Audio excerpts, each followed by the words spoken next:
त्यांच्याकडे असताना की त्यांची घेण्याची ऐपत नव्हती, त्यांच्याकडे पैसा नव्हता. म्हणून एकदा पुस्तक त्यांना भेटलं ना की ते पुस्तक पूर्णपणे वाचल्याशिवाय ते पुस्तक बंद करायचेच नाही, झोपायचे नाही, जेवण नाही, काही नाही. म्हणून त्यांनी एक पुस्तक होतं मनुस्मृती ग्रंथ, बाबासाहेबांनी इथं जाळलंय.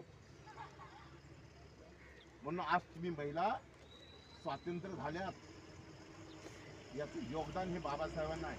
आज तुम्ही फिरताय ना जीन्स पॅन्ट मध्ये मोबाईल फोनला लावून, हे बाबासाहेबांची देण आहे. म्हणून ते एवढं जहरीली पुस्तक होतं, ते पुस्तक बाबासाहेबांनी जाळलंय. ही त्याची स्तंभ आहे. 25 डिसेंबर 1927ला ते पुस्तक जाळलं, मनुस्मृती दहन. इथे फार मोठी गर्दी होती, इथे कार्यक्रम असतो 25 तारखेला, 25 डिसेंबर. हे त्याचं प्रतिबिंब आहे. त्याला पहिली क्रांती बाबासाहेबांची, तिथून क्रांतीला सुरुवात झाली. आणि महाड शहरच का घेतलं बाबासाहेबांनी? की रायगड किल्ल्याच्या पायथ्याशी वसलेले महाड शहर आहे.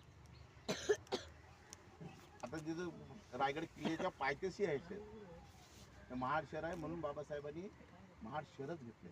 आणि इथे कित्येक त्यांना तळे होते, धरण होते, तलाव होते सत्याग्रह करण्यासाठी, होते का नाही, पाणी प्रशन करण्यासाठी, बाटवण्यासाठी कित्येक होते. पण त्यांनी ते नाही घेतले, महाडच शहरात निवडले. कारण छत्रपती शिवाजी महाराजांचा किल्ला, रायगड किल्ला ही राजधानी, इथे ज्या पायथ्याशी वसलेले महाड शहर, म्हणून त्यांनी हे घेतले. अलग लक्षात, हा इतिहास तुम्ही तुमच्या लक्षात ठेवा.